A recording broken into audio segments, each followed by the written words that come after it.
Hi guys, today we're going to make meatball sandwiches with Arrabbiata sauce and zucchini and yellow squash. I am heating up 2 tablespoons of olive oil in a skillet over a medium-high heat. I have a zucchini and a yellow summer squash. I've got 2 each, and I've sliced them in half, and then I cut them into slices. And they're about that thick. They can be a little bit thicker, a little skinnier. It's okay. To the skillet, I'm going to add 1.5 tablespoons of crushed red pepper flakes, and I'm going to saute this about 2 minutes, and I'm going to stir it every once in a while. If you want your sauce less spicy, I'd add maybe 2 teaspoons of the red pepper flakes, or you could add none at all. I've turned my heat down to medium now, and I'm adding 1 tablespoon of onion powder. If you want to add a whole onion or onion, you're going to use half an onion.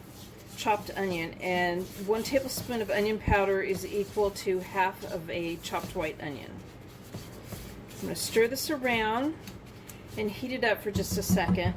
I'm going to add half a tablespoon more of olive oil to this. Stir that. I'm now adding 2 cloves of garlic that I have crushed and chopped.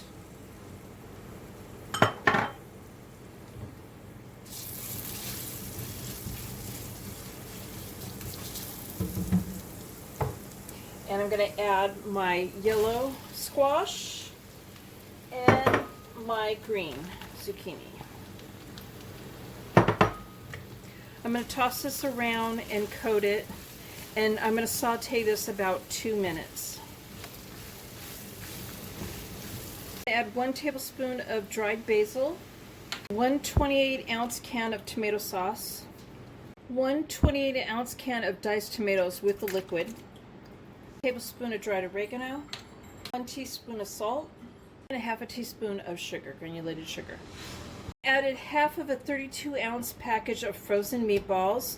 I didn't defrost them. I'm just following the package directions. You can put them in there frozen in the sauce. And the home-style meatballs are the pork and beef meatballs. You could also use the Italian meatballs, and I'm just kind of pushing them down and submerging them into the sauce. Or you could use the turkey meatballs if you wanted to. And the package directions is to cook it on medium heat for 25 to 30 minutes, and you want to make sure that your meatballs are cooked thoroughly all the way. I sliced a French sandwich roll, and I tried to not go all the way to the edge and all the way down through the middle of the bread, and then I pulled it apart with my fingers, tried to push it apart like this. Put a little sauce at the bottom, some of the vegetables, or the meatballs, some more of the vegetables, and a little bit of the sauce. I've sprinkled some mozzarella sauce on top, and there's my meatballs with Arrabbiata sauce and zucchini and yellow squash. I hope you guys like this video. Please give it a thumbs up and subscribe to my channel, and thank you guys for watching.